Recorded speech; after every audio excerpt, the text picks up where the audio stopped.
We're sitting at the halfway point here in year number 7 with the Chicago White Sox here on MLB the Show 25, and we're having a pretty good season so far. The team, I feel like, is in a pretty good spot going into the month of July, where things, of course, get busy with the All-Star break and the MLB draft and the trade deadline, all of which we will be going over today. We're currently 47 and 36. We're currently in first place in the division, but it's really competitive right now with all 5 teams within 5.5 games of each other.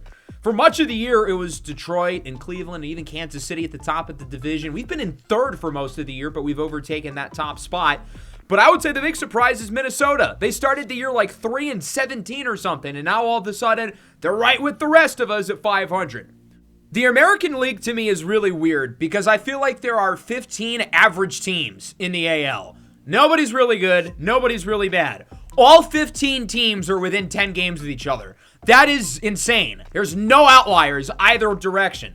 The NL is a little bit more lopsided. Right now, the Cubs look like the best team in the league. We had a crazy game against them in the last episode, 13-12, that we unfortunately lost. Obviously, the Dodgers are always going to be in the mix.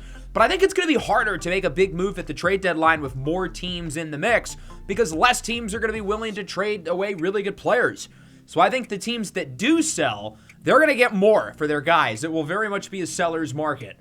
We're a little bit banged up, although Oswaldo Escobedo is set to come back pretty soon. He's been out since May. And then Mike Trout, I mean, he's 39 years old. I fear that it is over for him. He's only played 10 games this year, and he's been awesome in those 10 games. The problem isn't his performance, it's that he is made of literal shards of glass. So I would say the over-under for games played this year for Trout in the regular season is probably about 30. I was hoping to have him in there for about 80. That's not happening. I think we'd be lucky to get anything above 40. In terms of the position players, obviously the big story has been these two at the top. Randy Arozarena and Kyle Teel will both be in the mix for the American League MVP. There's a real argument that either one of these guys have been the best players in baseball this year. They're currently second and third in all of baseball in WAR, only behind Max Clark, who sits at 6.7. Clark is not in the MVP race, interestingly enough, currently, with Randy in first and Kyle Teel in third. Randy Arozarena has been worth every penny and then some. Through 80 games this year, he's homered 29 times. He draws a bazillion walks. His OPS is in the mid-1100s. His WAR is above 6. He's cooled off over the last 10 games. He's only hitting 333, and his OPS is a little bit under 1100. Got to step it up, Randy. Kyle Teel, meanwhile, has been terrific as well. I mean, both of these guys are just putting up video game numbers. And in the case of Teel, he's doing this offensively, hitting 304, on pace for close to 50 home runs, and hitting for an OPS above 1,000. He's doing all of that while playing elite defense at catcher. He's on pace to shatter his career high in home runs. He might do it before the All-Star break, and he's probably going to do the same with RBIs sooner rather than later. But again, he's doing this while playing great defense at catcher. Now, obviously, he doesn't catch every game because we have Edgar Caro. He catches, I would say, roughly, 70%, which is still a lot. But he plays in the outfield occasionally. He DHs occasionally as well. The issue, I feel like, offensively is other than those two guys, nobody else has been that impressive. Shane Schmidt has been okay, but not great, although he usually does play better in the second half of the year. Edgar Caro is hitting for great power, but he's only hitting 211, and he's not getting on base. 262 on base percentage for a guy hitting kind of high-ish in the lineup is not acceptable. So we're going to have to move him down, I feel like. I will say Brian Ramos has been spectacular, however. He's going to surpass his career high in home runs. He's hitting 313, OPS above 1,000, and he already has passed his career high in WAR. He is kind of a platoon player. He doesn't play against lefties, but he has appeared in at least like 70% of our games. And he hasn't been bad against lefties. He just hasn't really hit against them. Only 19 at bats. I kind of think it makes sense to play him against lefties now. Because, sure, his numbers will go down as a result, or at least his slash line. But Brian Ramos is very clearly one of our best players. He needs to be out there every day. He's chosen a good time to have a great year, given that he's a free agent at the end of the year. And when you look at a guy who's hitting for great power, great contact, OPS above 1,000, and will only be 29 years old when he hits the open market, some team's going to pay him a lot of money. A lot of money. So we're going to move him up, and we're going to play him every day. He needs to be out there against lefties. Even if he won't perform great, he's a star, and we need to treat him as such. The rotation's been up and down, but I will say I've been very encouraged with Ezra Valenzuela and our experiment of moving him to the rotation. Through the first month, the early returns were not promising, but over his last 10 starts, he has a 2.65 ERA and a 1.07 whip. He's really starting to figure it out, which is a big deal for us. Noah Schultz has been solid. I think Schwellenbach has been a hit. Drew Thorpe has been up and down, as has the bullpen. Bruno Merced has spent most of the year injured, and when he has played, he hasn't been as good as he was last year. So we're going to make it up to the All-Star break. We're headed to St. Louis. Cardinals are very respectable. And then a really big 10-game stretch. We've got Cleveland at home and then 7 games on the road against Texas and Minnesota. So those 10 games right there to end the first half of the year will be pretty big. Claudio Rubio off the injured list. We cannot in good faith send him down. He's been amazing for us. So we're going to have Jason Morabel return to AAA. Kyle Teel has 2 home runs in a game that we lead 7-3 against the Cardinals. Teel may very well get to 30 home runs by the All-Star break as the runner goes for second against Gregory Santos, and he is out. The throw there behind the plate by St. Louis. This is the last game of the series against the Cardinals. We split the first 2, so we're looking for the series win. As Teel launches a rocket into center, he will not get his 3rd home run of the game, but it is a base hit. We add another runner aboard. On the play, unfortunately for the Cardinals, Ahmed Rosario got injured. He's had a really nice year. He might make the All-Star team. So that's certainly not good news for St. Louis as the veteran Jonah Bride replaces him. The Cardinals put up a nice comeback bid late in the game, but we would still win it 7-6. We take 2 of 3 in St. Louis against a very respectable Cardinals team. So not a bad way to start the episode, although we nearly blew the game. The bullpen has had a few too many hiccups, I feel like, this year. And it's unfortunate because the offense was really good. Cam Smith homered. Randy Arozarena homered. He is at 30. Other than Teel and Randy, though, the rest of the team only had 6 hits, which is not ideal. Noah Schultz was awesome. 6 scoreless innings. We kept him in too long. You let up 3 in the 7th. And then again, Bruno Merced. He's not playing well enough. We set really high expectations for him this year, and he's not meeting them. Brian Ramos is a 13-game hitting streak going. This is game 1 against Cleveland on the 4th of July. We're up 7-2. Looks like the hit streak is done for Ramos, but a good win to start the series against a Cleveland team who's starting to fall a little bit behind in the division race. We really want to send them to the bottom, and this is a good start as we win the first game with no score change in the 9th. So another really nice game. The pitching was solid. We had a good start from Drew Thorpe. 6 innings, 2 earned. Shane Schmidt homers twice. Good to see him really getting going. Randy Arozarena had 3 more hits because he is not from this planet. And the offense was, they really didn't get that many base runners, but they did capitalize when guys were on base. And the bullpen had a nice game. Santiago Ferrer and Joey Smith. 1-0 here in the second game against Cleveland. The bases are loaded in the 7th inning. And I don't know if there's anybody we would rather up than Randy Arozarena. Ahead of the count 2-0. Randy hits this ball well into left, but not well enough. That one will be caught by Jason Chorio as the Guardians get out of the inning. That's Slade Ciccone, who was on the mound. So Cleveland gets through the 7th, and they would end up winning the game, unfortunately, 2-0. Travis Bazzana with a solo home run to ice it. I feel like Bazzana plays really well against us. He's a free agent at the end of the year, and he will be one of the very best players in the free agency class. And if he does leave Cleveland, I will not miss him because he's been really good against us over the years. Very nice start from Jack Flaherty, who's having a really good year for Cleveland. 6 scoreless, struck out 7. Offense was just pretty pitiful. Spencer Schwellenbach only lasted 3 innings. That's because he pulled a back muscle. I don't think he'll miss any starts, though, which is good. We won the last game against Cleveland, so we win the series, and now we are headed to Texas, where everything is bigger and better. Game 1, we're up 1-0. Yesra Valenzuela with 6 scoreless, and now Bruno Merced looks for the save. Runner digs for second. The throw from Caro is not in time. The last time we were in this building was Game 5 of the ALDS, where we were down by 3 in the top of the 9th before Romeo Sanabria, Daniel Schneemann, and Brian Ramos all homered to save the season. Robbie Girard looks to save the game. It goes to the warning track and left, but Claudio Rubio will make the play, although the Rangers do move their runner over to third. So Texas now has a guy in scoring position and a really nice opportunity to do some damage. That's Wyatt Langford at third, who's quite fast. Seager pops it up. That's a big out, assuming Schmidt catches it, which he does. So now the game will come down to Will Benson, the cleanup hitter who had a couple big hits against us last year in the postseason. Merced, who had the save in the divisive is not a word. in the decisive Game 5 in this building. Pops it into center. Justin Crawford is under it.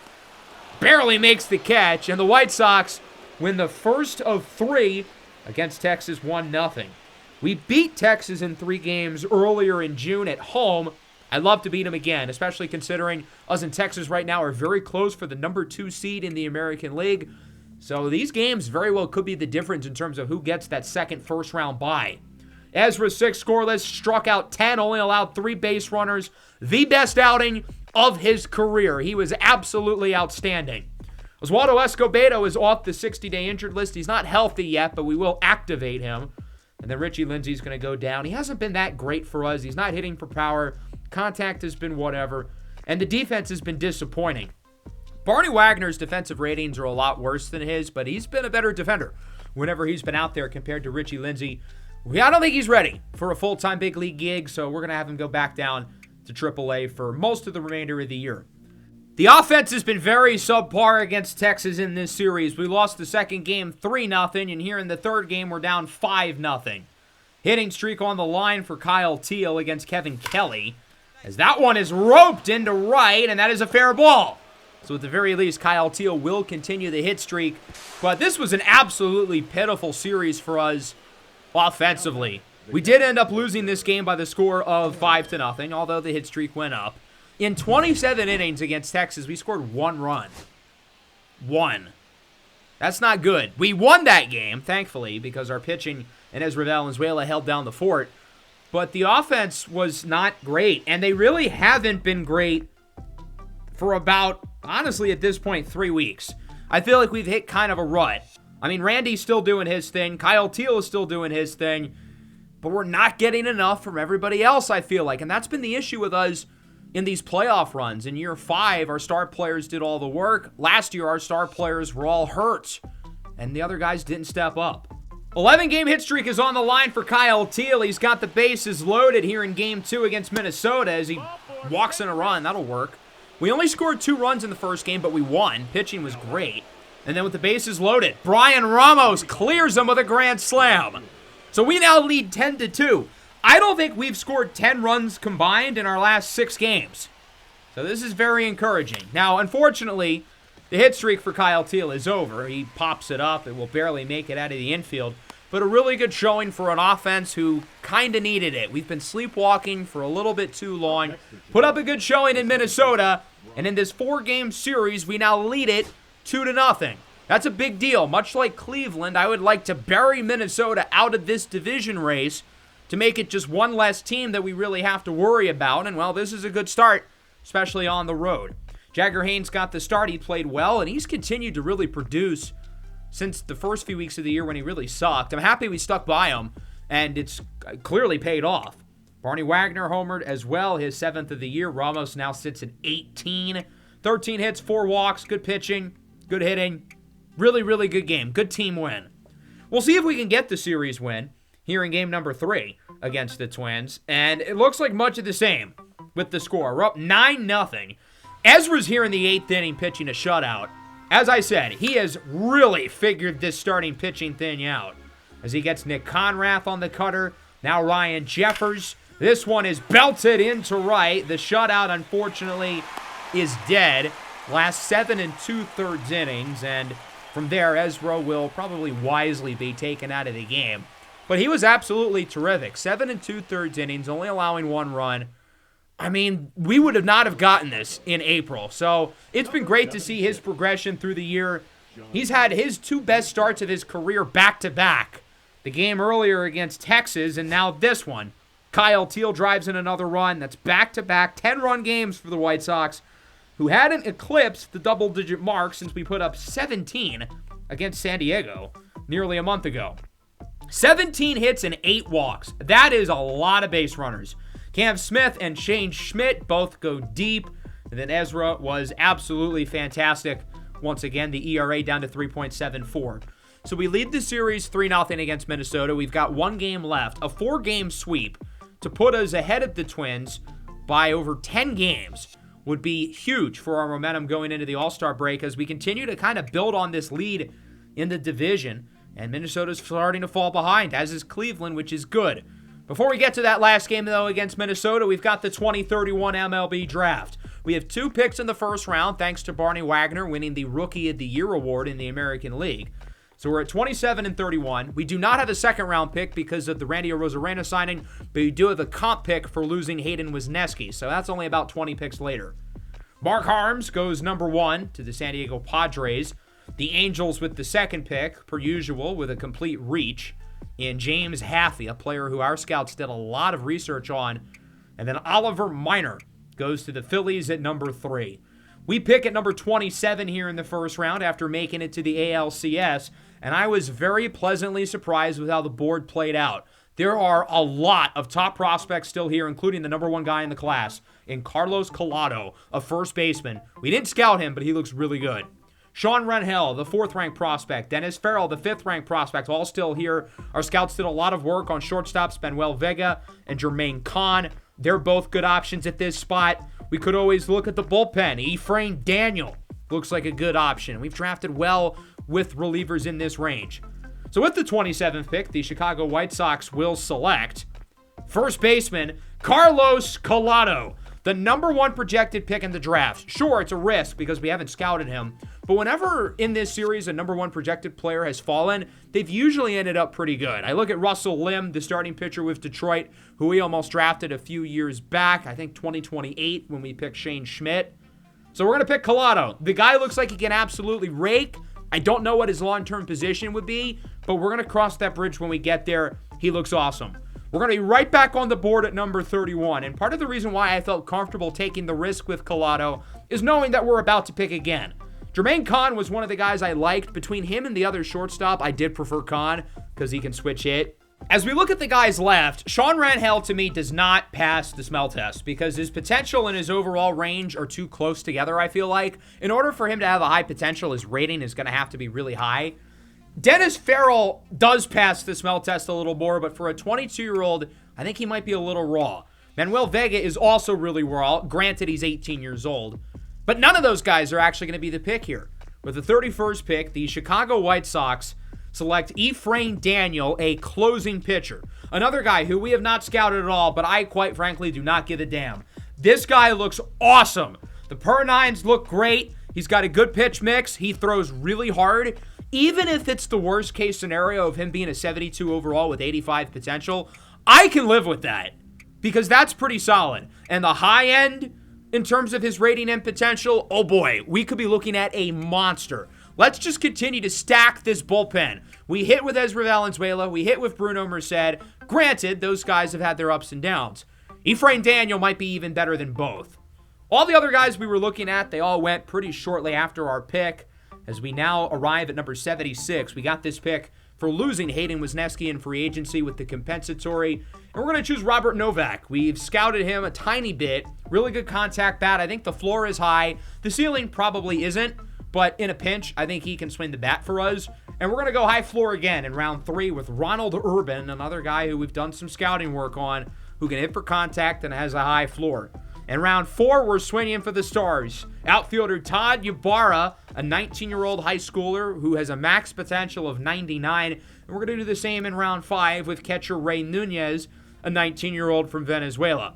So we're taking shots on upside here in rounds 4 and 5, hoping we can strike gold. And then with our final pick of the day, one of the final selections of the draft in round 6, a lot of relievers have been going here in round number 6, and that's what we're going to do at 194 with James Bell, an 18-year-old from Tennessee. Does not allow home runs. That's kind of a weakness for our team and our bullpen, so he does kind of fit that skill. So that is our draft. We took some risks with some guys we really didn't do a lot of scouting work on because I didn't think we'd had the chance to get them, including the projected number 1 pick with Carlos Collado, who could be absolutely awesome. And then Ephraim Daniel out of the bullpen, who I'm confident will be an absolute machine and could play for us as early as the start of next year, which is really exciting. Robert Novak, I think, could be a big leaguer for us sooner than later as well in the outfield. I feel like our outfield farm system is really weak, so hopefully he ends up being a hit for us. We've got one more game before the All-Star break against Minnesota. We've arrived to the Home Run Derby with multiple participants as we do win the game against the Twins 8-3. 21 hits and 6 walks. Holy hell. Wagner reached base every at-bat with 4 hits and 2 walks. Randy had 5 hits. Brian Ramos had 4. And then Noah Schultz, 8 innings. He allowed 1 unearned run.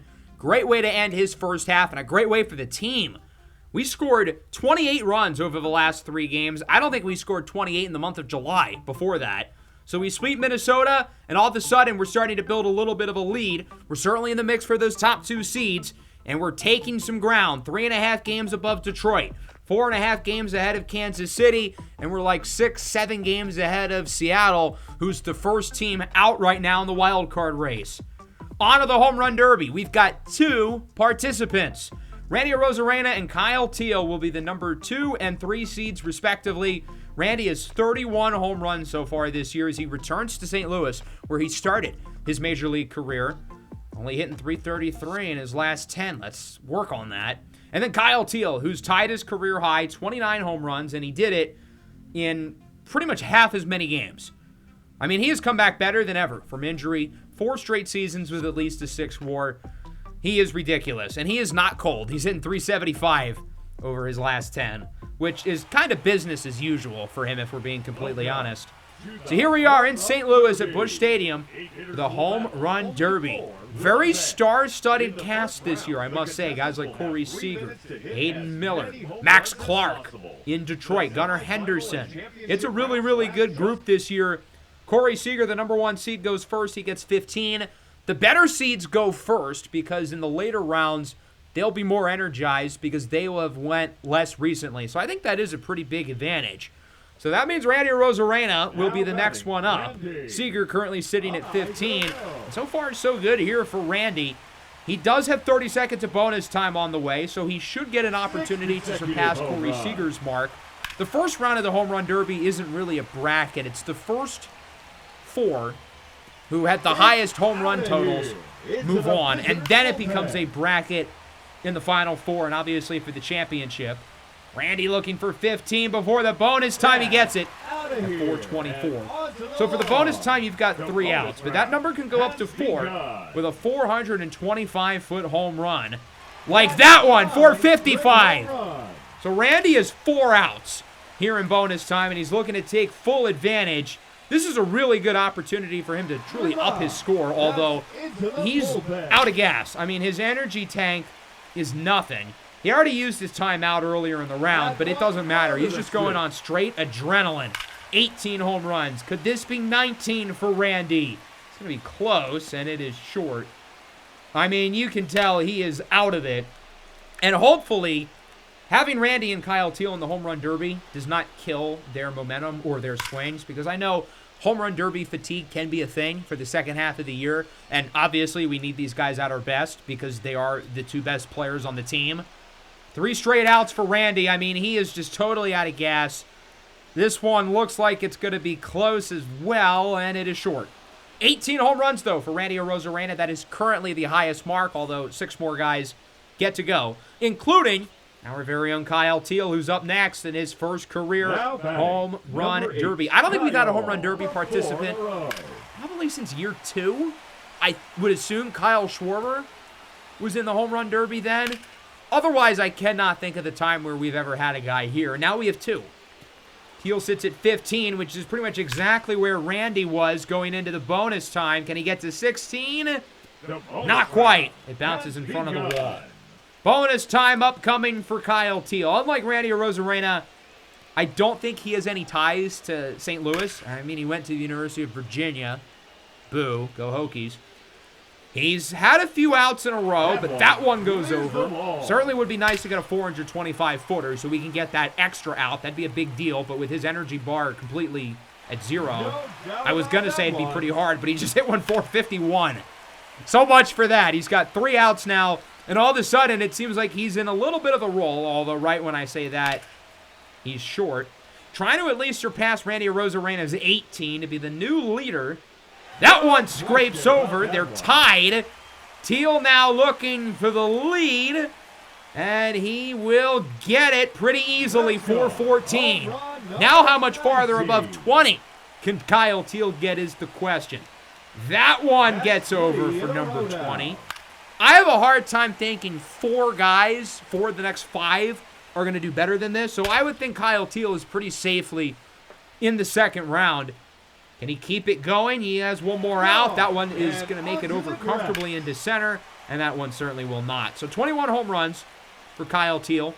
Will the 21 and 18 for Teel and Arozarena be enough to move on to the second round? Let's simulate. Let's find out. And both of them are in. Max Clark at 23 at the most, followed by Teel, Randy, and Brooks Lee, who had 18. So those are the 4 left. Everybody else is out. So Brooks Lee will face off against Max Clark here in the second round, it looks like. Brooks Lee had 13. Clark, it doesn't say how much he had, but it turns out that Brooks Lee will be moving on to the finals, as I would be able to tell pretty shortly here, as you can kind of see on the scoreboard in right center, because Clark's name is crossed out. So Randy will play against Kyle Teel for the other spot. The two White Sox going against each other. As that one goes 453. Randy's not looking so hot, though. He's only at 5, make it 6. Not putting on his best performance, I must say. Will we get to 7 before the bonus time? Now, keep in mind the second round is only 2 minutes, whereas the first round is 3 minutes, so the totals are naturally going to be a little bit lower. But Randy's not looking really good at all. I feel like he is still gassed from his first round.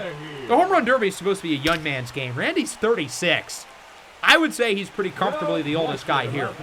Although he is starting to go now. He's at 9, trying to make it 10. That one is short. He has 2 more outs. He did get one above 425 here in bonus time. But most of these are like barely missing. They're all super close. This one does not look close. This one should make it over comfortably. Oh, it doesn't. Only into the bullpen. But it's still a home run. This one's going to be pretty close as well into center. Oh, never mind. 453. I take it back. Looking to make it 12. We're finishing strong. We're finishing really strong. Kyle Teel might be starting to sweat a little bit. There's 13, nearly 460. All of a sudden, Randy Arozarena, who was not doing well for most of the round, is in a groove. 14. How about 15? No, it's short. So we'll see if Kyle Teel can beat 14. I thought early in the round it'd be a given. Now not so much. And unfortunately for Teel, much like Randy, he's not doing great here in the regular time. That one goes directly above the foul pole, so it is fair. But he's going to need a big stretch in the bonus, just like Randy Arozarena. Looking to get to 8 before the bonus. I think Randy was at 7. Teel's last one does make it over 442. So we'll see if he can surpass Randy. He's going to need 6 to tie, 7 to win. Can he get those 6, 7 home runs? We're at 1 so far. I think getting that 4th out is going to be pretty pivotal. 425 on the nose. So he's got 4 outs, and right now he needs 4 more. He's at 11. He's looking great so far. Can we get to 12? Yes, 440. Now Randy's really starting to sweat. Looking for 13. It's short. Not quite. That one I don't think is going to have enough either. It goes really high.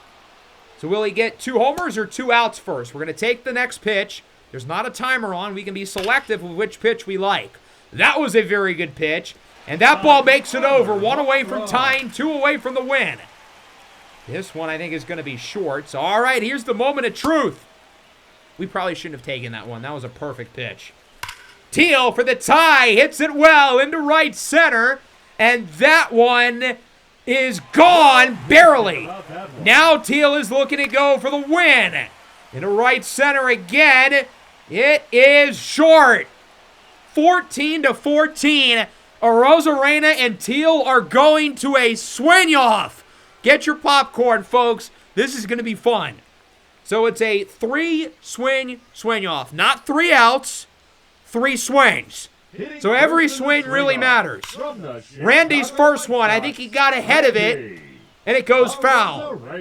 Second one for Arozarena. Hits it well into left center. That one is gone.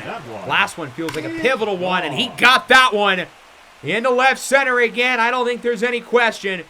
So Randy Arozarena goes 2 for 3. Not bad. Kyle Teel can win it. He's going to have to perform well. First one doesn't make it off the ground. Teel's second swing. I think he got ahead of it. And this one goes foul.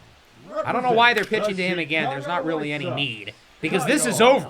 Randy Arozarena is going to the finals against Brooks Lee. Teel and Randy shake hands, the 2 superstar teammates for the White Sox. But it will be Randy against Brooks Lee. Randy against his former team, not his former teammate. Brooks Lee got there when Randy was already gone. But obviously, Arozarena is a legend for the Phillies, helped them win 2 World Series. Brooks Lee does not look great. He is at 7, trying to make it 8 home runs. He does, going into the bonus time. So this is going to be where it's really pivotal.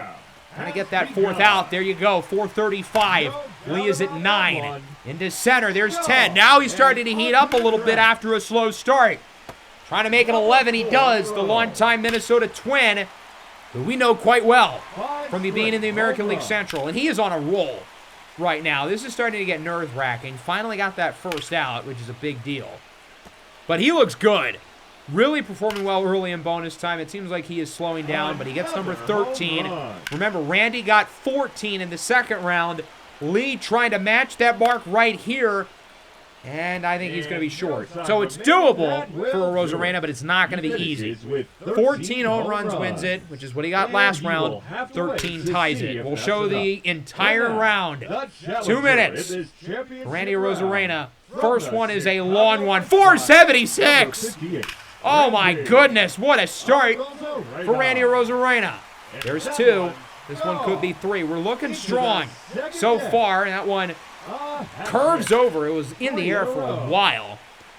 But Randy's off to a great start. He's 4 for 4. Trying to make it 5 for 5. I don't think so. No, that one is going to be short. Hit it really high, though. This one is hit well. Does it have the carry? It does. 5 of 6. Trying to make it 6 of 7. And he does. 6-7 for Randy Arozarena. Can he do 7 of 8? No. We're sitting at under a minute. I think we're at a good pace so far, but he's starting to slow down. I don't want to use the timeout too early, but that's 3 in a row that he hasn't gotten it over. We might have to use it. Not yet, though. Oh, I thought that was gone. I spoke a little too soon. Yeah, we've got to call that timeout. This is getting bad. This is getting real bad. He was 6 for 7. Now he's 6 of 12. Finally gets another one over. That's what we're going to call the time. We've got 7 seconds left in the regular time frame. Trying to get to 8 before bonus time. 477. We're going to take a pitch. We can be selective. We're not working against the timer. We want all the best pitches. That's not a good start. That's not going to make it out. We got to get that 4th out. That's going to be the key. I don't know if that is enough carry. It doesn't. Uh-oh. Randy's down to his final out. He's got to be perfect pretty much. We need 5 to tie. We need 6 for the win. And Lord knows we need that 2nd out. Randy looking to get to 9. It's short! Nothing in the bonus time for Randy Arozarena. He loses to Brooks Lee. Shakes his hand. That wasn't much of a shake. He's pissed. Oh my goodness. Randy Arozarena not pleased at all. No sportsmanship. I love the competitiveness. Maybe he's taking it a little too seriously. But we do kind of need some sickos on this team. So, I love it. Brooks Lee, though, gets to hoist the trophy and not Randy, unfortunately. No one more disappointed than Randy himself. So now it's time for the All-Star Game in St. Louis. We will player lock whenever our players show up into the game. We only have 2 All-Stars this year. You can probably take a wild guess at who those 2 are. So we will player lock Randy Arozarena and Kyle Teal's at-bats throughout the game. I'm not that surprised nobody else made it. I mean, I don't know if anybody else really deserved it. Maybe JoJo Romero did out of the bullpen, but otherwise, I mean, I kind of get... I mean, maybe Brian Ramos too, but I guess he didn't get enough at-bats, which is understandable. But he certainly has played like an all-star when he's been in the game. Sandy Alcantara will get the start. Some first-timers. Guys like Ryan Pepio, Luis Medina, and Hayden Birdsong in terms of the pitching. And then no relievers. I was really thinking Bruno Merced was going to make it. Obviously, missing half of the year doesn't help. But it also doesn't help that he was mediocre the other half that he played. Kyle Teal is back. The 4th All-Star nod in a row for Kyle Teal. That's pretty impressive. Edgar Caro, interestingly, has not made the All-Star game once during that stretch. His only appearance was his rookie year in 2027. He hasn't gotten back since, but we have had an all-star catcher in each of the last 5 years, which is pretty impressive. Randy Arozarena is our other all-star. I'm pretty sure he led every all-star, or at least every American League all-star in terms of votes, which is pretty dope. Randy's back for a 4th time, 3rd time in the last 4 years. He made it last season with the Giants, made it in 2028 with the Phillies, would have made it in 2029 had he not gotten injured in Philadelphia. And then the National League starting pitcher will be Paul Skeens, who's back for the Dodgers after missing the All-Star game for a couple of years. Loaded group of pitchers, including Bryce Miller, who makes it for a third time in 4 years with 3 different teams, no less. He's had a really good year in Atlanta. He's definitely been better than his teammate Taj Bradley, who's been fairly mediocre this year. Not the only former White Sox pitcher to make it in. Jairo Iriarte is an all-star. I certainly would never have seen this coming when we DFA'd him 2 years ago. I mean, he hasn't been that good this year. The advanced metrics are not the best, but his ERA is in the mid-2s. In terms of the other most notable former White Sox, Luis Robert, after his horrible season last year in Baltimore. This year, he was hurt for most of the first half of the year. He didn't play great when he was in there, but he's finally starting to turn it around and finally starting to play well for the Orioles. Obviously, he didn't make the All-Star team because, I mean, he was injured for like a month and a half, and he wasn't good for a large chunk of the year. But he's finally starting to look like himself again, which is pretty good. And certainly notable for Baltimore, given that they're currently on the outside looking into the wild card race, but they're far from out of it. I think they're probably like the 7th or 8th seed right now in the American League. So here we are in St. Louis for the 2031 MLB All-Star Game. Paul Skeens on the bump against Sandy Alcantara. A couple of veterans still getting it done. You can see Kyle Teal on the left. You can see Randy Arozarena hiding in the back. Both guys in their 4th All-Star game, which is one of the higher totals. Here is Paul Skeens. Has missed the All-Star game over the last couple of years, although he won the Cy Young last year, which is kind of crazy because his ERA was in the 4s. Never should have won the Cy Young, but that's not really the point. So here's Randy in the top of the 1st. Count is full. Looking to make an early mark after losing the home run derby last night. As that one goes up the middle, Skeens cannot scoop it. And Randy Arozarena is aboard with a 2-out single. We'll see if the AL can look to drive them in, put themselves ahead early against the National League. That'll bring up the middle of the order. Corey Seager is up. He draws a walk. Rafael Devers is up. He draws a walk. And the bases are loaded for Kyle Teal. Surely this will not end horribly. A White Sox up with the bases loaded. Are we bringing this curse into the big 2026? We'll see what Kyle Teal can do against Skeens. That's a ball. Good take. I mean, we don't have to swing if it's nothing good. So Teal sits ahead 2-1 with the bases loaded and 2 outs in the top of the 1st of the All-Star game. That one is low. Another really good take. It was kind of on the, I mean, not really. It wasn't as close as I thought, but still a good take. Teal's ahead 3-1. Walk would be a very successful at bat. It would drive in a run as Teal fouls off the fastball at 102. I mean, come on. That pitch is just not fair in the slightest. Count is full, bases loaded. Got him looking on the low fastball. Teal wanted to walk in the run. It's in the zone. Skeens gets out of it.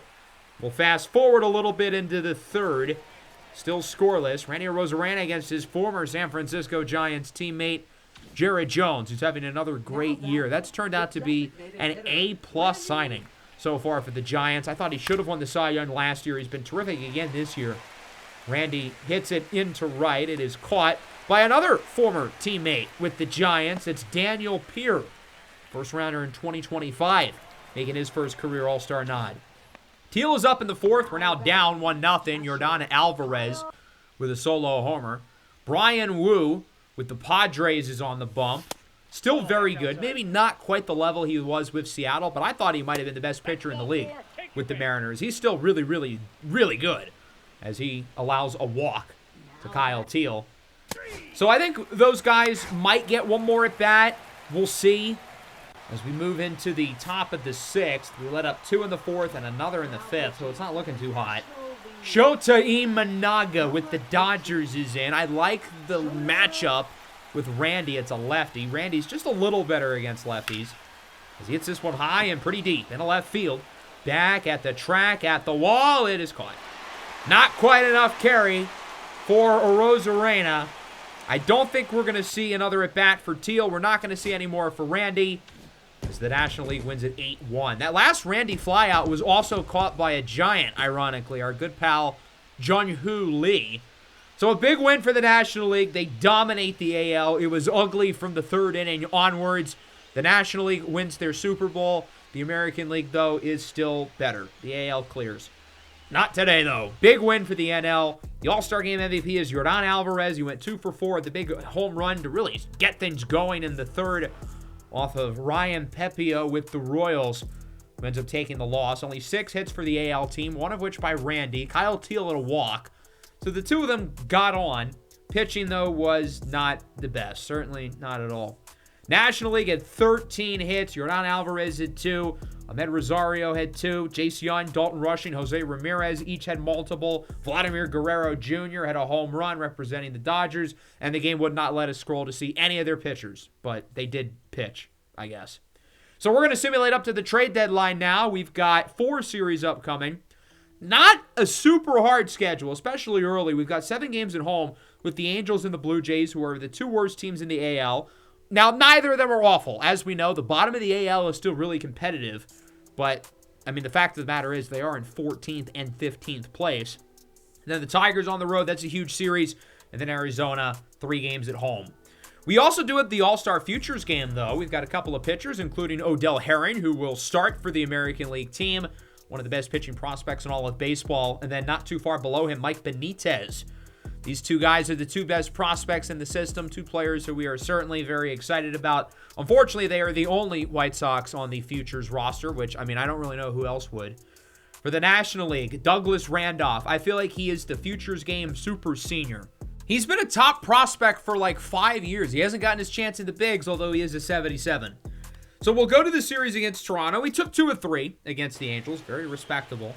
This is the first game against the Blue Jays. We're down 4-3 in the bottom of the 9th as Kyle Teel strikes out. Great pitch by the closer, Chang Ho Won. It's Demon Schneemann time. Daniel Schneemann, he's gotten his OPS into the 800s. He's played well as of recent as the winning run with the tie-in run at first base. And Schneemann ropes this one into right. That'll go for a hit. Runner advances to third. That being a Rosarena, he's safe. So we've got runners on the corners and a big opportunity to do some damage. It's going to come down to the bat of Justin Crawford, who crushes it into right, and the Sox walk it off. Justin Crawford, a 3-run homer to win the first of 4 at home against Toronto. Justin Crawford really has not hit for much power this year. He's only at like 7 or 8 home runs. But he chose a good time to get that one over the fence to win it for the Sox. Lefty on lefty, and Crawford gets a hold of one of the early pitches in the at-bat to win it 6-4. He doesn't win the player of the game, though. Waldo, back healthy, 3 for 4, 2 doubles, scored twice. Really productive game for Oswaldo Escobedo, and a good win for us overall. Luis Medina, first-time All-Star, got the start. He was okay, not great. We hit reasonably well off of him. 5 2/3 innings. He led up 3. Ezra with another great start. Love to see it. We'll fast forward to Game 4. We've got an opportunity for a 4-game sweep. Randy, meanwhile, looking to extend his 10-game hitting streak. He certainly will not. It is caught behind the plate for the second out of the inning. We would end up winning the game, however, by a final score of 5-3. Shane Schmidt brings home the runner at third. So we sweep Toronto, and in our 7-game home stretch against the Angels and the Blue Jays, we win 6 of 7, which is certainly not bad at all. Yes, they're the 2 worst teams in the American League, but we'll never complain with 6 out of 7. A good start to the second half of the year for the Sox. Offense was really productive today. 12 hits, 7 walks. Didn't do great with runners on base, but we got plenty on. Daniel Schneemann had a big game, 4 hits, homer shy of the cycle. Spencer Schwellenbach, 6 solid innings. Now against Detroit, it's 6-7. Here in the second game, we got blasted in Game 1, losing 13-2. Kyle Teel is a double shy of the cycle. He's been our entire offense today. 3 for 3, a homer, a triple, a walk. He's driven in 5 runs. We need him here. The rest of the team has not shown up today. He has put the team on his back like he's Greg Jennings. Ahead in the count early, 2-0.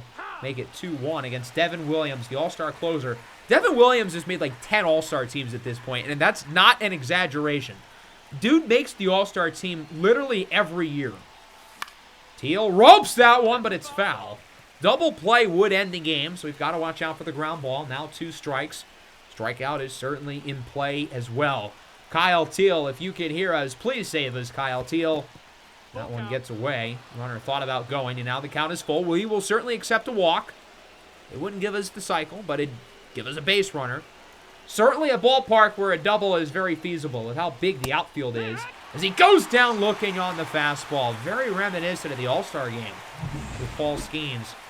Unfortunately, Shane Schmidt would not come up clutch, and we lose the game 6-7.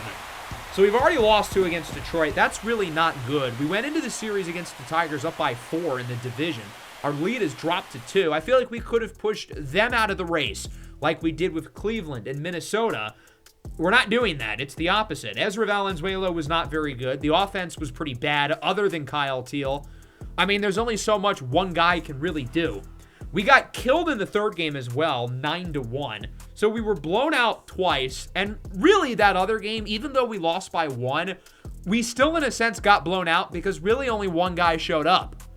Everybody else stunk. And the fact of the matter is the fact that the game was within 1 is a miracle. So we could have really pushed the Tigers out of the race, but they are within 1. The Royals are within 2, and they've both got more momentum than us. They each won 9 of their last 10. Cleveland and Minnesota, meanwhile, have really fallen out. We're 10.5 ahead of the Guardians and 13 ahead of the Twins. 3 more games before the deadline here against Arizona. Justin Crawford needs a triple for the cycle here in Game 1. Had the big walk-off earlier against Toronto. He's played really well since the All-Star break against Kyle Leahy. That is not a triple. He grounds it over to second base. Arizona makes the play. We've got to get some momentum. We've got to win this series going into the deadline. And sure enough, Barney, 4 for 3. How is that possible? Barney Wagner walks it off. I guess now he's 4 for 4. And we win it by a final score of 3-2. Offense was not great again, but, I mean, we scored a big run when we needed to. Wagner had 4 hits. Crawford had 3. The rest of the team combined had 4. Crawford and B-Mo homer. Drew Thorpe with a great start. Bruno Merced gets the win, although he blows another save. 5-4 here in the 10th of the last game. We got killed in the second game, 8-0. We've got a chance for a walk-off. We bring in Claudio Rubio as a pinch runner. The winning run. Arizona scored 2 in the top half of the 10th. We've already gotten 1 here in the bottom half. 2-2, Cam Smith versus Aaron Ashby. Single into center. We'll look to bring home the tying run. Play at the plate is not in time. That's a Rosarena. Rubio over to third. Unfortunately, Randy Rosarena hurt as he slid to the plate. That is not good. I don't think we're looking at a long-term injury. I don't think he will need to go on the injured list, so we dodge a bullet, but certainly not great. He is arguably our best player. Nonetheless, we're going to go for the walk-off.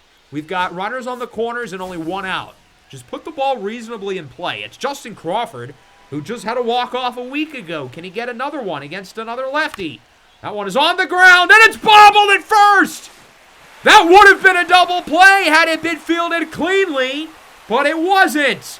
The White Sox with an unlikely walk-off off of a defensive blunder at first base by Andrew Vaughn, a familiar face. The former White Sox, King Vaughn, with the game-losing defensive play. Vaughn's been a really good player for the most part since he left us. An all-star in 2028. Has been very respectable at a few different stops. But a really bad miss. It's not an error, technically, but it really should be because, I mean, it lost them the game. They would have been able to turn 2 had he fielded it cleanly. So we take 2 of 3 against Arizona, and overall, we're playing well since the All-Star break. In our 10 home games since the break, we're 8-2. We're playing great. But the one series we really needed to do well was against Detroit. Shout out Jagger Haynes. He had a nice start. The one series we needed to do really well was Detroit, and we got swept. So I'm not feeling that great since the break, even though we did go 8-5, which is very good in a vacuum. But the Tigers are within 1. The Royals are within 3. We're in the process of signing our draft picks. We've signed most of them. We've been having trouble with our first-round pick, Collado. We are going to look to sign him now. We only have 2 more chances to do it. And luckily, we would sign him this go-around. But look at his potential and rating. We've scouted him, and he doesn't look very good. That is really unfortunate. I guess that's why the other 26 teams ahead of us passed on him. You know, that would make a lot of sense. Anyway, on to the trade deadline. What do we need to do with this team? I don't know. I feel like the lineup is good but not great. I think the rotation is good but not great. I think the bullpen is good but not great. We don't have any weaknesses, which is good.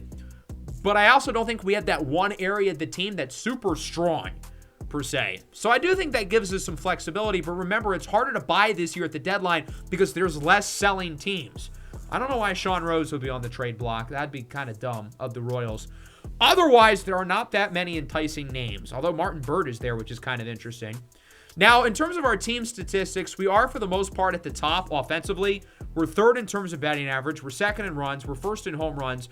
Much of our offensive production depends on two guys, and I don't think the lineup is as deep as those stats suggest. But I still think we need to focus on pitching because we're only 17th in terms of ERA. If there is an Achilles heel come playoff time, it probably will be the pitching. So I decided to take a look at pitching WAR. And a name that caught my attention was the first-time All-Star in Toronto, Luis Medina, who's had a great 2031. He has been inconsistent throughout his career, but he's had good seasons prior to this one. And he's on a very reasonable contract for the next year and a half. We'd get to keep him next year, and he's making $17 million. Over his last 10 starts, he's had 9 really good games. The only one he kind of struggled in was against us, ironically, just a couple of games ago. Otherwise, though, he's been rock-solid consistent since the month of May, and I think he'd be the perfect piece in our rotation. Was excellent in 2029 with the A's, and I think the advanced metrics suggest that his production is sustainable. He doesn't allow home runs, which is a big deal. We need more guys who can keep the ball in the ballpark. I think we can get him for hopefully a somewhat reasonable price. The Blue Jays, in terms of prospects, would want Zeke Colbert. We got him with a prospect promotion incentive pick a few years back. I'm pretty sure that would have been when Edgar Caro won the Rookie of the Year.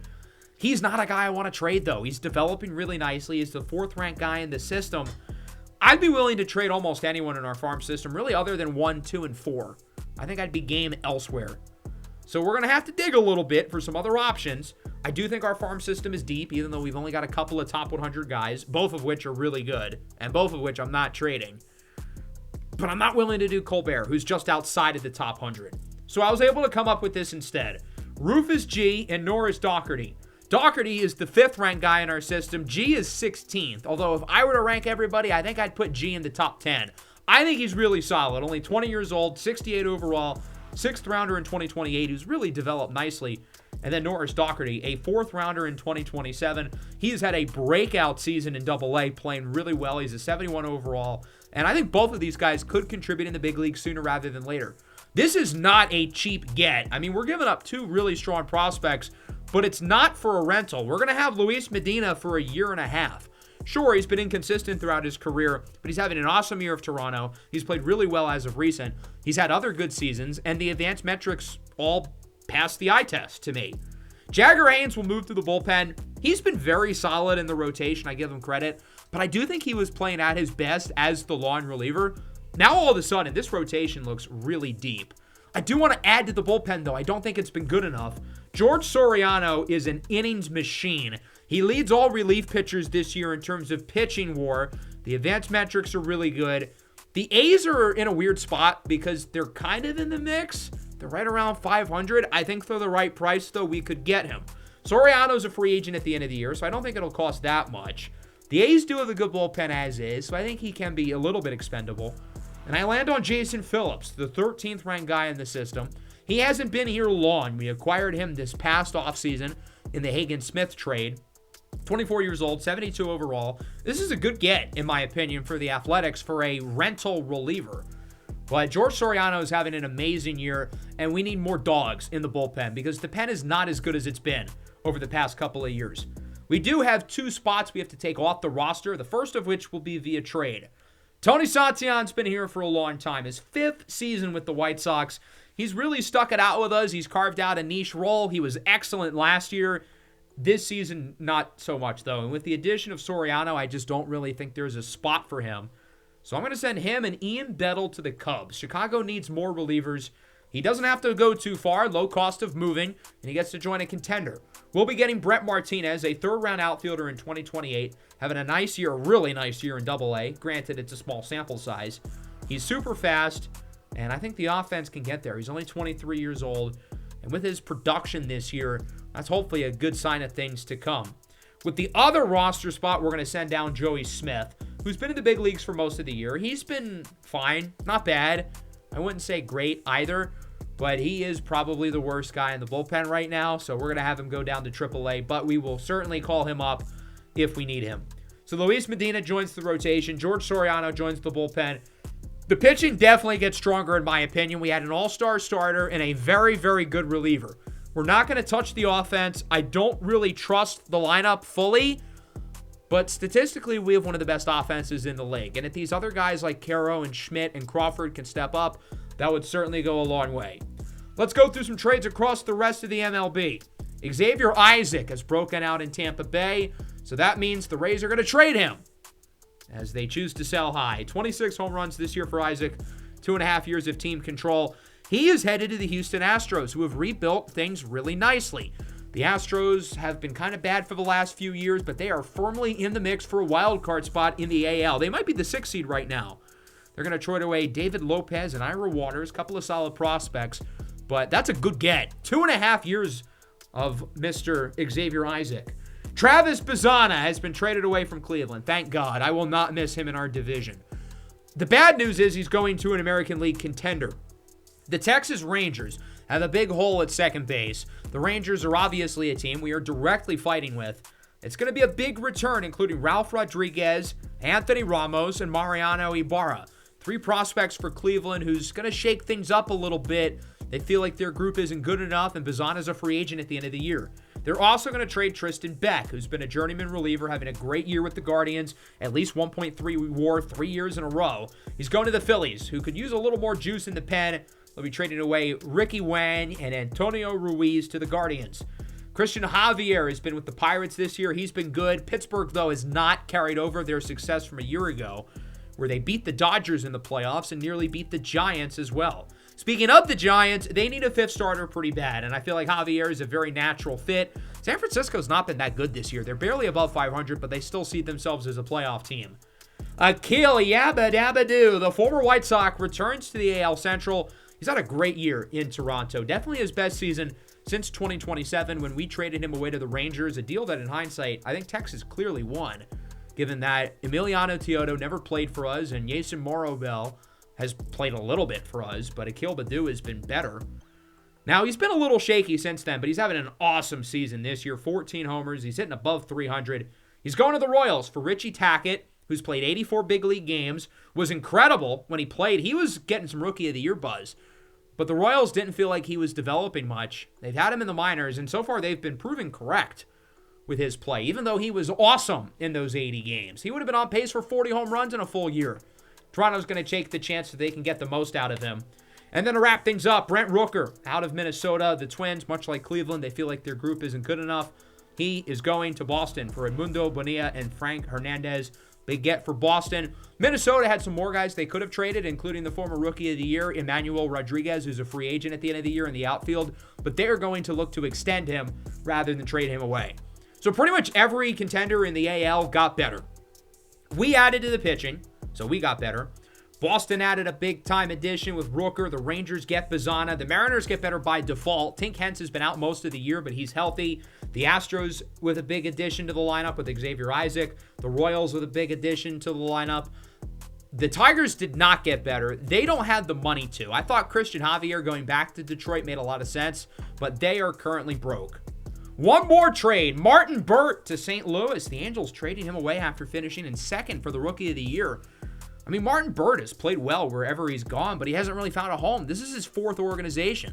Started with us, then with Seattle, then the Angels, then the Cardinals. We'll see if he finally sticks in St. Louis. I'm surprised that he hasn't really caught on anywhere because he's a good player. I never wanted to trade him. So we are going to play Luis Medina's debut. It's against the Royals. They're within 3 games of us. They just got Akil Baddoo to bolster the outfield. We'll start with game 1 against Kansas City. Top of the 9th. We're up 4-2. Bruno Merced's not pitching very well. And we're in danger of having him blow another game. It's Nico Horner up for the Royals. We're going to stick by our closer. That one gets by Wagner. It's 4-3. The tying run is safe. Kansas City knocks it up at 4. And the rough season for Bruno Merced continues. I don't know what happened. This is not the same guy we had last year. who was a stone-cold killer the final 4 or 5 months of the year. We should have never kept him in the game to begin with. In hindsight, that was kind of stupid. So we're going to correct our mistake. We're going to take him out now. George Soriano will make his White Sox debut, and he's doing it in a very high leverage spot with 2 runners on base in a tie game in the top of the 9th inning.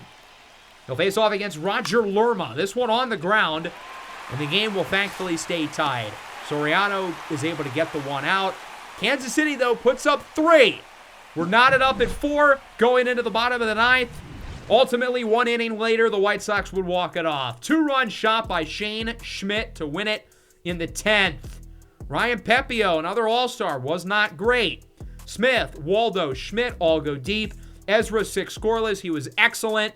Merced, very shaky. Only let up 1 earned run, but he was not good. He allowed 4 hits. So we have made it to the contract deadline for the draft picks. We've got one more guy, Ray Nunez at catcher. And unfortunately, we're not able to come up with a contract. So our 5th rounder, Nunez, will not sign. What about everybody else? We kind of have a bad feeling about Collado, and that proves to be correct. He is only a 59 overall with C potential. That is unfortunate. The good news, though, is that Efrain Daniel is a demon. 82 with 95 potential. This'll play. 97-mile-an-hour fastball. He's got great movement, strikes guys out. Pitching clutch is a bit low. I think he's going to give us a lot of innings as early as next year. Todd Ybarra has 88 potential. That's pretty good. In terms of the guys we passed on, Sean Rangel, I was right. Did not pass the smell test. Farrell, the other top prospect, is good, though. 65 is better than I expected, and he has 91 potential. So we kind of missed out there. The 2 shortstops, Manuel Vega and Jermaine Cone, are both only 56s with 85 potential, so they both look pretty solid. The guy on the Mariners, though, I'm definitely kicking myself for not picking, but I am super excited about Efrain Daniel in the bullpen. On to Game 2 against the Royals. Luis Medina makes his White Sox debut. We've had a lot of success acquiring starting pitching at the deadline over the years. Last year with Yuri Perez, it didn't really work, but Dean Kremer was good for us when we had him. Obviously, Taj Bradley was great. And the good part about Medina, unlike those guys, is that he's not a rental. He will be on our team next year. We get him for a year and a half, which is a big selling point. Really the main reason why I chose him over some of the other pitching options, even though we had to give up more prospect capital to make it happen.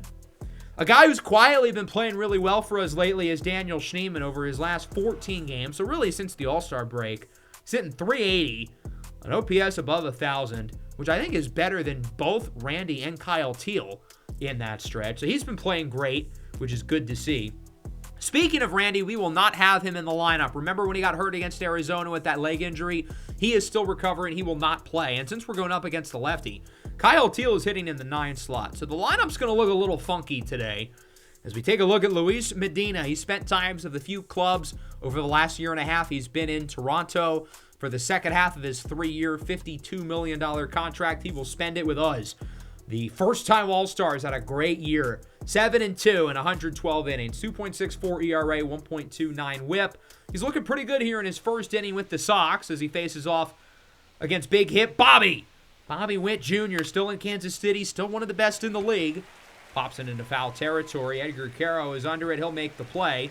And it's a 1-2-3 start for Luis Medina. As we go to the bottom of the first, we take a look at the lefty and former All-Star Cody Bradford, who has spent some time with the Rangers, now in Kansas City.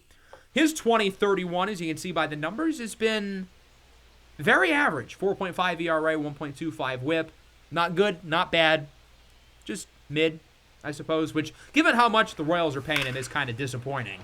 Shane Schmidt ropes it into right. It is caught for the final out of the inning. It's Akil Baddoo, the former White Sox, who comes down with it in his first series with Kansas City. That'll bring us into the second. Sean Rose leads it off for the Royals, and he goes down looking. I'm still salty that we didn't get to draft Sean Rose. One pick before us, and he was my number 1 guy in that draft. Sure, Martin Burt is good, but Martin Burt's also not on our team. Here's Jackson Merrill, 2-2. One around for strike 3. Luis Medina looks like the real deal so far. Now it's the catcher, Agustin Raimo, the replacement. Behind the dish for Salvador Perez. He goes down on the 12-6. Luis Medina strikes out the side. 3 Ks in a row. Only in baseball that's good. We'll go bottom 2. We'll see if the White Sox offense can get anything going, as it'll be Edgar Quero who leads things off. Only hitting .210, but he hits this one well into left center. Okay, maybe more just left. That one is gone. 421. The White Sox strike first. Even though the contact and the walks have been really low, the power is very much still alive. For Edgar Quero, his 20th home run of the year. That's third on the team, only behind Randy and Teal. A big swing. Get it started. That'll bring up Daniel Schneemann. Looks to join the parade with one away. This one is hit well into right center field, and that one is gone! Another home run for Chicago. Demon Schneemann continues his hot streak. OPS since the break has got to be above 1,100 now. His 6th of the year. We're hitting well off the lefty. The Royals got a few lefties in their rotation, including the former White Sox Framber Valdez, who has spent most of the year on the injured list. He's been okay when he's played, 3.74 ERA. He's only started in 11 games. Into the third, Murray to second. Nice snag by Demon Schneemann for the first out of the inning, showing off the glove work.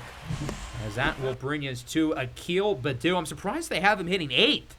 Guy's hitting .312. I feel like he's someone you want at 1 or 2 as he draws a walk.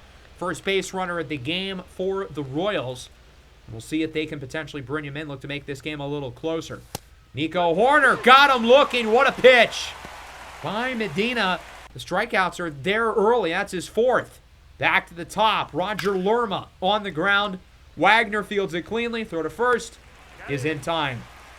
3 innings, 1 walk, no hits allowed by Luis Medina. He looks really, really impressive so far as we go to the bottom of the 3rd. Kyle Teal gets it started.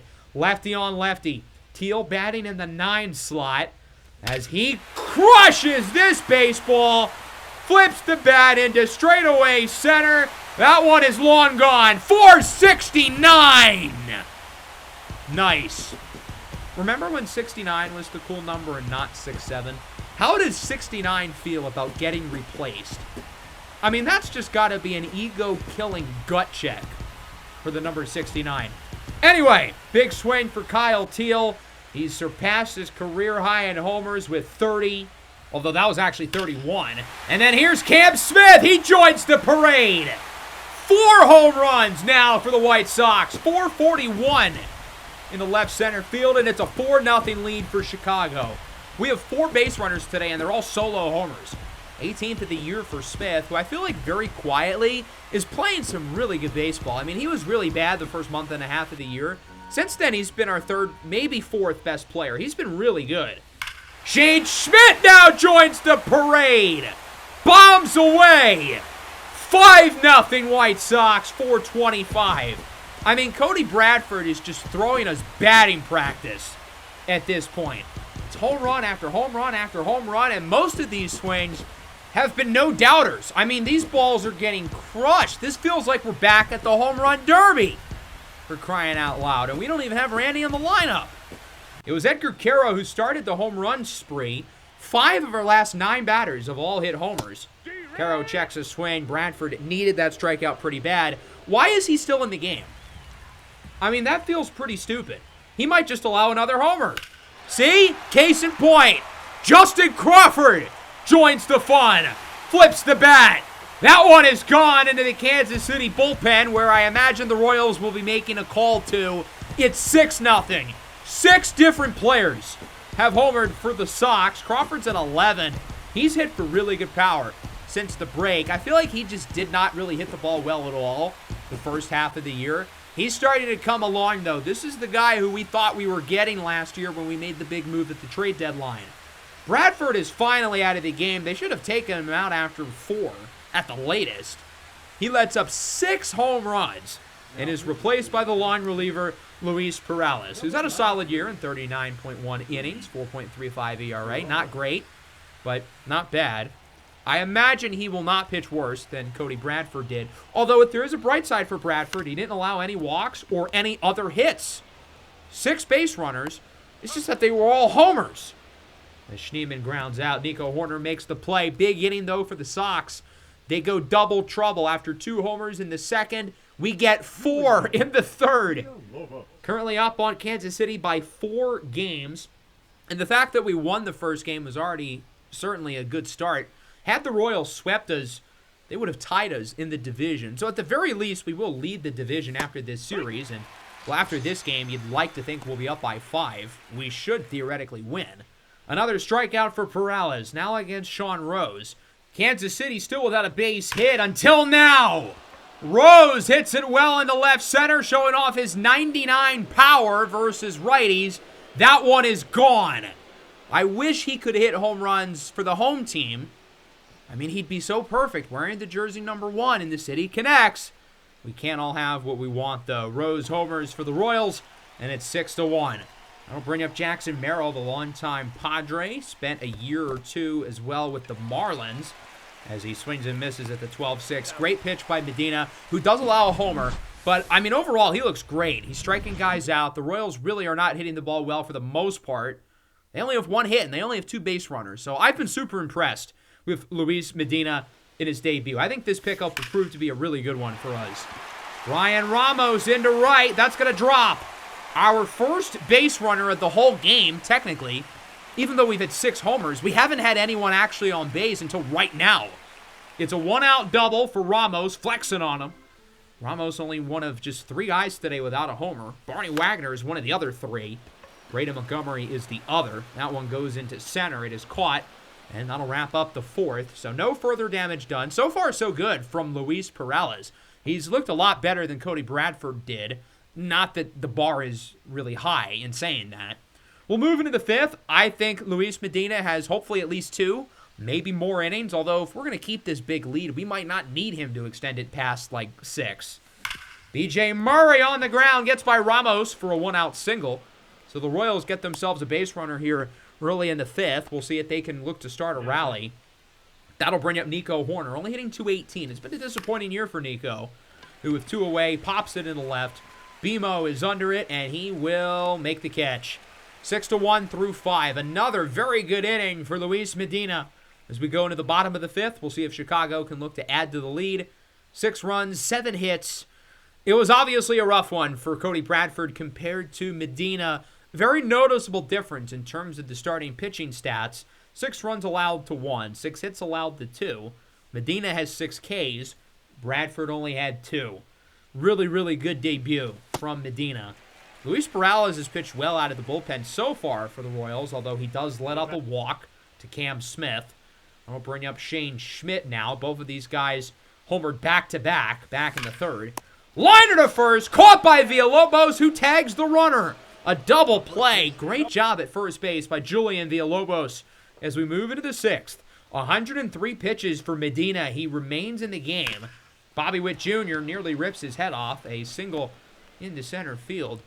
I guess the prerequisite to pitch well in this game is that your name must be Luis, given that both Luis Medina and Luis Perales have looked good. That's just the 3rd hit of the game by the Royals. Bobby Witt goes for 2nd. Won't matter. Sean Rose swinging a miss on the circle change. That'll be it for Luis Medina's White Sox debut. 6 innings. Only allowed 3 hits, 1 walk, 1 run. Really good first impression. We will move to the bottom half. Luis Perales is still in the game, and he'll retire the side quickly. Braden Montgomery pops it up into left, and it is caught by Roger Lerma. Into the 7th, the other new face in the pitching staff, George Soriano, will come out of the bullpen. We did get to see Soriano in the last game. He pitched an inning and a 3rd and was really good in his debut. 4 batters, 4 outs. A big reason why we ended up beating the Royals in extra innings. Well, I want to see him again. I don't want to put too much on his plate, but I really liked what I saw in that game.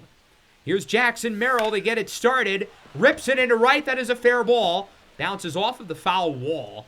Merrill's still going to dig for 2nd, and he is safe. The throw a little bit offline from Cam Smith. So Merrill's in scoring position. That'll bring up Agustin Raimo. Count is even, 1-1. Raimo hits it well into left, and that one goes off the wall. Merrill will score. Raimo will hold at first. He hit the ball so hard that he can't get by first because BMO was able to get to it quickly. 6-2 now. That'll bring up BJ Murray, who puts it on the ground. Big opportunity for the double play. 6-4-3. Good hustle by Murray, but ultimately he is out. We'll travel to the bottom half of the 7th. Good way to finish the inning from Soriano. Brian Ramos leads things off. He draws a walk. Peralta's still in the game. He's been incredible. Nearly 4 scoreless innings, keeping the Royals afloat, really. That'll bring up Barney Wagner. He's been quiet so far today, 0 for 3. Him and BMO, the only guys who have not gotten on base. As he strikes out on the changeup, his average now below 300. That'll bring up Cam Smith. He's had a nice game. One of 6 White Sox with a homer. Pitch number 70 for Peralta is on the ground to third. And the Royals will make the play. So it remains 6-2. We'll go into the 8th. Justin Slayton out of the bullpen. What an addition he has been. 2nd round pick in the Rule 5 draft, and he's been incredible. 2.61 ERA. He's been excellent. The only reason why we got him is because of the wheel spin. We had to be cheap. He's been one of our most consistent relievers. Probably the most consistent other than JoJo. Nico Horner, though, starts the inning strong. Rips it into the gap for a leadoff double. If we keep messing around, the Royals could easily put themselves back into the game. I mean, the deficit's only at 4. It looked inconceivable early in the game, but our offense has done nothing since the 3rd inning, since Peralta's entered the game. Bobby Witt Jr. draws a walk, and now things are looking a little dicey. So we're going to bring in JoJo Romero. No more funny business. We're going to have Romero come in, look to get out of it. Sean Rose does not hit very well against lefties. That doesn't matter. He gets a hold of this one into center. Only 50 power against lefties, but he still gets his 2nd home run of the game. 436 feet, number 21 on the year for Sean Rose.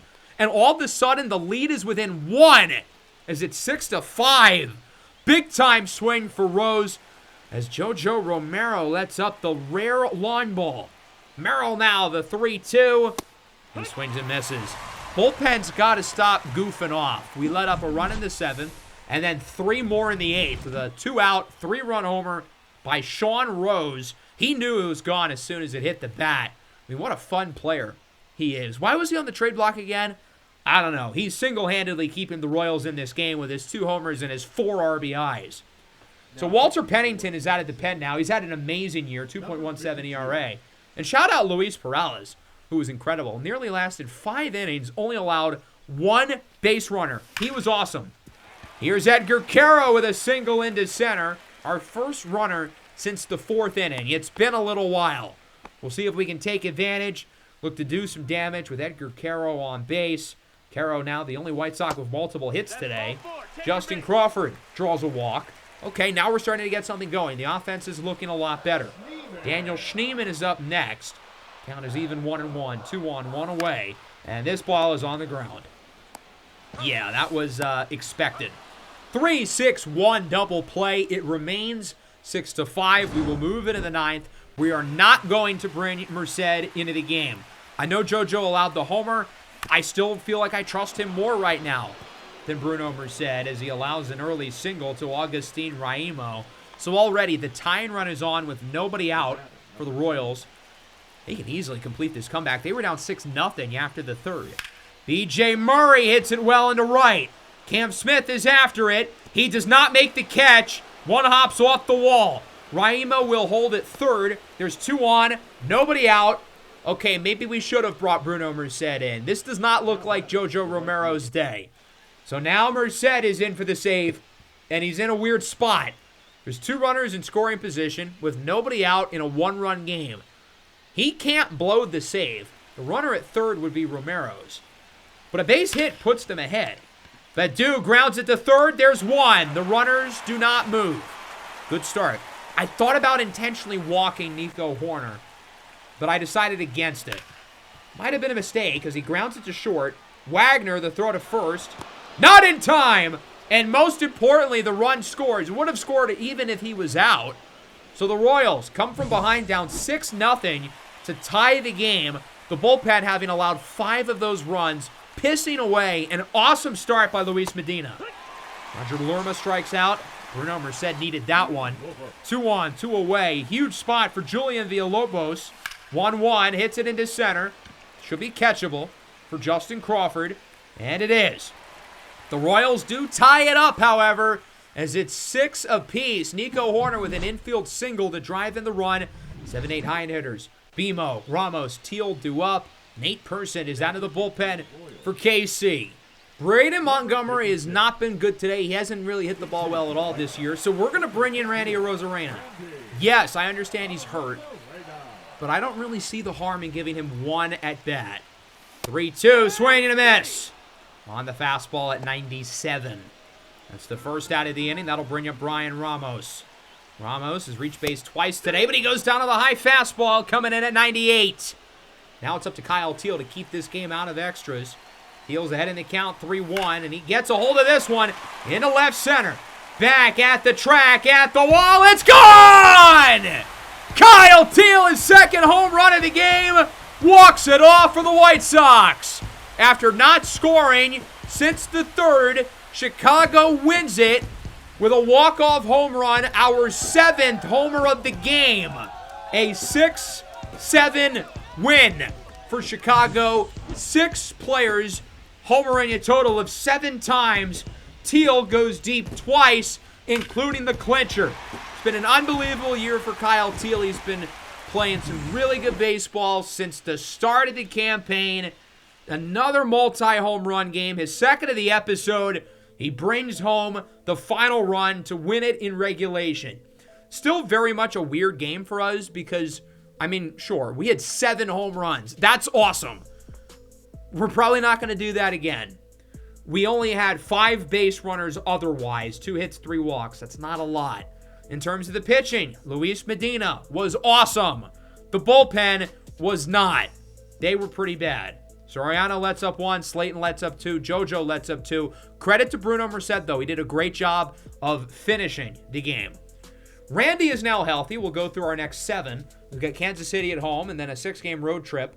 3 against Miami. The Marlins are pretty bad. And then 3 against Minnesota. They've obviously been struggling after their good stretch in the early summer. And then we will wrap it up after that.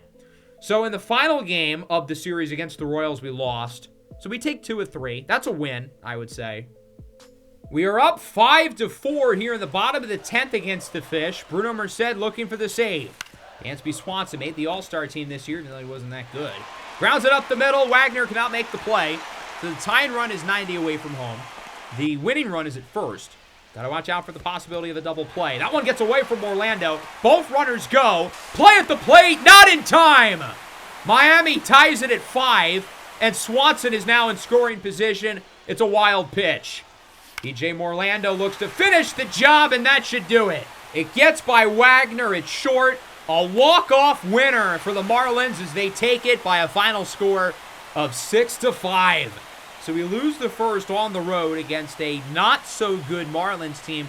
We had some good seasons early in the series, and John Means has to medically retire, and everything falls apart. He really was the glue for that team, although they win today, so I can't really judge them.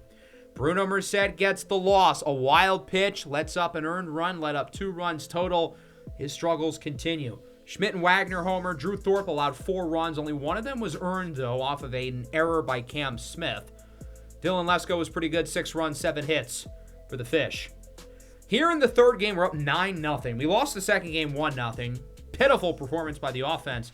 They've looked a little better here. Shane Schmidt's having a great game. He's homered twice, looking for a third against Max Ranjicic as he fouls off the first one. Now behind in the count, 0-2. He's going to get probably 2 more chances to do this, too, given that we're only in the 7th as he gets plunked. Not only would Schmidt get another shot, he'd get another shot this inning. It's 16-0.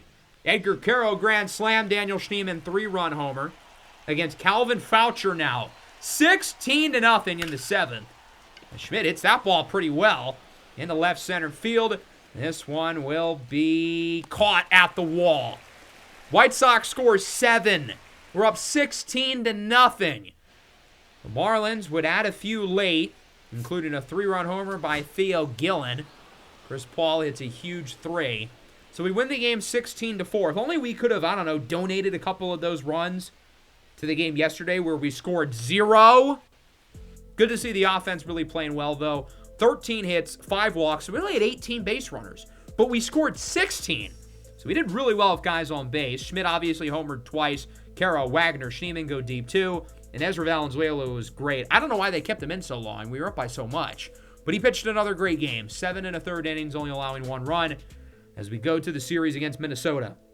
It's 3-4 here in the second game. We won the first one 8-4, so that's good. Bases loaded. 2 away. John Michael Bertrand against Kyle Teal. And that one will score a run. We're tied. I thought about sending the second one. He would have been out. Luckily, we retreat over to third. So the bases remain loaded. But we'll take that. Big swing for Kyle Teal. Now it's Shane Schmidt with Bertrand still in the game. 2-2. Swing and a miss on the slider. Schmidt launches the bat in frustration. We get one. We do tie it, but we left him loaded. Minnesota would win it. Freddie Cestaro with an RBI single. That wins it 5-4. Unfortunately, Minnesota won the last game as well, so we lose the series against the Twins. Noah Schultz, not the best. He only ended up lasting 4 innings. So we only take 1 against Minnesota. Now we're still up on them by 13 games. I'm not really worried about the Twins in terms of the division, but I don't feel like the team has played that well over the last roughly 3 or so weeks. Still at a pretty good episode overall, but we've been a little dicey ever since that Tigers series, and Detroit has actually taken over first place. They're ahead of us by a game. We are the number 1 wild card. We're 5 up on Houston, who's currently at the 7th seed. The Rangers have fallen to 6. Wow, Seattle is playing some good baseball in the AL West. So the plan is in the next episode, we're going to wrap up the regular season. Even if the division race is really close, which it is, I think we're going to get through game 162, position ourselves for the playoffs, assuming we make it, which I would say is pretty likely, but you never know. That'll wrap things up. Hope you guys enjoyed. I know it was a long one. We had a lot to go through today. Make sure you hit the like button, subscribe to the channel if you're new. Peace out.